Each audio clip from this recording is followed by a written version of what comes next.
Yo, what is going on, everyone? My name is Nick, or the Notorious Fantasy Ed. In today's video, we are going to be doing the early edition of players that I love for the 2021 fantasy football season. You can kind of think of this as the My Guys section. These are the guys that I'm going to be heavily targeting in my 2021 fantasy football drafts. Obviously, as long as nothing ends up happening to these guys, that's why there's going to be multiple editions of this. I'll probably talk about it in June, then maybe my brain will shift. We'll do it again in July, and again in August. This is going to be a very fun video where I talk about quarterback, a running back, a wide receiver, and a tight end in this video. If you guys do end up enjoying this video, please make sure that you hit that subscribe button down below, because not only is it free, I put out content every single day focusing around fantasy football. I talk about the NFL draft and the NFL as a whole. So if you're a big football fan, you probably care about the NFL draft. You probably care about fantasy football. You probably care about what's happening in football. So please make sure that you hit that subscribe button down below. It helps me out a whole ton. Also, guys, this video is an idea taken from the fantasy headliners. You guys can check out their early players I love video link down below. I don't want to steal their fucking video idea and then not cite it down below MLA style. So make sure that you guys do check that out. So we begin with the quarterback position. And my quarterback that I love right now is Dak Prescott of the Dallas Cowboys. Now, today, as we are watching this video, you guys may actually know Dak may end up getting franchise tagged. Now, Dak's either going to get tagged or signed to a long deal with the Cowboys. So he's definitely going to be a Dallas Cowboy this year. I see it as a 0% chance that he is not a Dallas Cowboy in 2021, but the future is unknown at this point. In Dak's 2020 season, it was obviously cut short by that ankle injury. Week 5 up against the New York Football Giants. Everyone saw it on Red Zone. They're like, oh, Dak's down, but in reality, this motherfucker's ankle is shape-shifting into another direction. It was terrible. It was sad seeing Dak cry. Getting carted off was honestly very sad. Even though I don't love the Dallas Cowboys, I do love Dak Prescott. This guy's amazing. Before his injury, this motherfucker was legitimately on top of the world, averaging 26.94 point per passing touchdown points per game and 30.56 point per passing touchdowns per game, which is the highest points per game rate in both categories of his 5-year NFL career. And note, that's not really 5 whole games. It was really 4.5 games in which he threw for 1,856 passing yards on 151 completions to 222 attempts. In that season, the 2020 season in which he got hurt, he achieved his highest completion percentage of his NFL career with 68%, one off of being very nice at 69, throwing for 9 touchdowns and 4 INTs, as well as rushing the rock 18 times for 93 yards and 3 total touchdowns. Dak has more fucking weapons than FPS Russia, than the Terminator, Amari Cooper, CeeDee Lamb, Michael Gallup, all going to be returning in 2021, as well as his good buddy, the Ewok, Ezekiel Elliott, by his side. While I assume that the passing volume of this team is obviously not going to be as high, because they probably will be able to draft some defensive pieces or bring some defensive pieces in, because that defense was getting bent over a table and raw dogged week in, week out. I feel like that is going to end up happening, which means that Dak's not going to have to throw the ball 7 zillion times a game. But Dak will still be given the opportunity to throw a lot of touchdowns as well as rush in some touchdowns on a week in, week out basis. Dak Prescott's injury does not really concern me at all. And based on the player we've seen in his first 5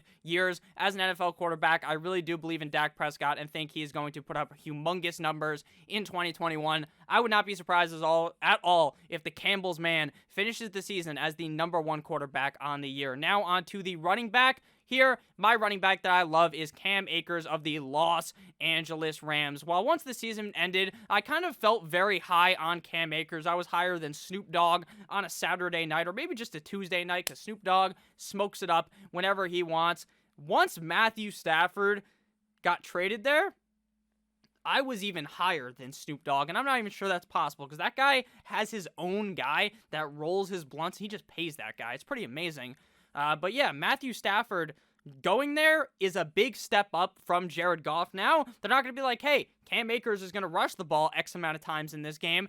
Now they're going to be more scared of Matthew Stafford, because Jared Goff is not very intimidating at all. I think that Stafford makes the offense overall score a lot more points, which therefore makes it so that Cam Akers will have a lot more opportunity to touch the ball, both in the rushing game as well as in the receiving game. We're looking back at Akers' rookie season. It was really just a tipsy-turvy, rocky road like the ice cream for Cam Akers. He started the season with 14 carries up against Dallas for just 39 rushing yards, as well as catching 1 pass for 4 yards. Then week 2, he only got 3 touches for 13 yards, and it seemed like it was going to be Malcolm Brown and Darrell Henderson just having a stranglehold of this backfield, because he ended up missing a couple of games until week 5 up against the Washington football team, where he rushed for 61 yards on 9 carries. Then he missed a bunch of games again. So this guy is just going in and out like he's doing the dirty, and it really hurt him, because physically it hurt him because the guy fucking got hurt, but he wasn't necessarily playing. He wasn't able to get into a rhythm.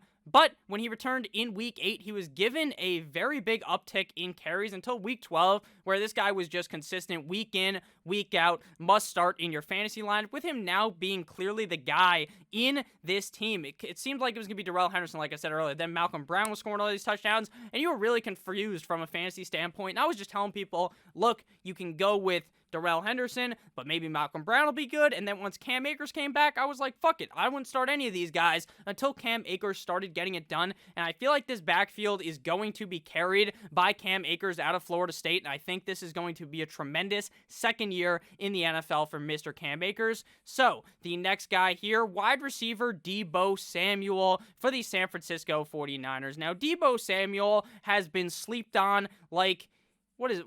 Like he's a MyPillow, maybe? Like he's a Tempur-Pedic mattress. That's what I was looking for in my membrane. This guy's been being heavily slept on because of one reason, and that is rookie wide receiver last year, Brandon Ayuk, getting all the praise. Deebo gets hurt in the offseason. So now he's just gone for the first 4 games, right? He doesn't even end up playing for the first 4 games, and then he comes back, and he's just okay, right? He plays a couple of games after week 4 up against Philly, and then he misses from week 8 to week 11, and then he comes back, and then he misses the final 3 games of the season. So it's like, you can't even really take anything from Deebo Samuel's season. He only really started in 4 games, and even with a close to goose egg, he scored 0.9 points up against the Washington football team in week 14. He still averaged 11.5 PPR points per game with 9.2 half PPR points per game on the season. While it is obvious that this is not going to be expected out of a guy that got 800 yards in his rookie season, it just seems like if this guy is able to stay healthy, even with the San Francisco 49ers mindset of kind of trying to be a more run-heavy team, I really think we see the Deebo Samuel return from his rookie year, and it's going to be dangerous with Brandon Ayuk, because it's not necessarily that Brandon Ayuk's going to suck up some targets from Deebo Samuel. We saw they were a nice 1-2 Floyd Mayweather punch of players when they're both healthy on the team. So I really do like Deebo Samuel, and he is going so late in these best ball drafts that I'm doing that I'm snagging him pretty much every single time. I love Deebo Samuel at this value, and I think the 49ers are going to be back on top like they were in 2019 when they were in the Super Bowl up against the Kansas City Chiefs. And final player of this video, if you guys have ended up enjoying thus far, please make sure you hit that subscribe button. That's tight end Dallas Goedert of the Philadelphia Eagles. Now, this take may sound like the dumbest thing you've ever heard if you're watching this in August, or maybe even in April, because the Eagles may end up drafting Kyle Pitts. They're at the perfect spot to do it. I'm not sure they are sold in on Jalen Hurts just yet. Personally, I don't think they draft another quarterback, but that is also in the chances of happening. Zach Ertz is going to be gone. We know that for sure. So as long as they don't draft Kyle Pitts, we are going to be seeing a humongous year out of Dallas Goedert, because Ertz being gone is amazing for Dallas Goedert. Dallas Goedert has only played in 5 games without Zach Ertz in him, and he played in 35 games with Zach Ertz in his career from 2018 all the way until 2020. In the 35 games with Zach Ertz, he's only averaging 8.46 PPR points per game and 6.8 half PPR points per game. But when you consider Zach Ertz being gone, when Zach Ertz was hurt, this man went from 6.8 half PPR points per game to 9.8, and for PPR went from 8.46 points per game to 11.9. This is because an increase in receptions, going from 3.31 with Zach Ertz to 4.2 when he was alone. His touchdowns went up from 0.29 per game to 0.4. His targets went up 2 extra targets from 4.6 to 6.6, and his yards went up by at least 15, 34.29 to 53 yards per game. So we can clearly tell here that if Zach Ertz is out of the picture and they don't end up drafting Kyle Pitts, that Dallas Goedert is by far the easiest. You just put the binoculars on. It's very easy to see that Dallas Goedert is going to have a huge season in 2021. We just need to hope that all those factors go Dallas Goedert's way in 2021, and this guy is going to be outstanding. So thank you guys so much for watching this video. Again, if you did end up enjoying, if you have any players that you love, let me know down below in the comments so we can have a nice chitter chatter down there in the comments. I love you all. Have a great rest of your guys' day, and I'll see you beautiful bastards potentially later today. Someone gets franchise tagged, bang, I'm posting it. I'm like Adam Schefter. I'm dropping the Woj bombs on you guys when it happens. I love you all, guys, genuinely. Have a great rest of your guys' day. As always, good boy.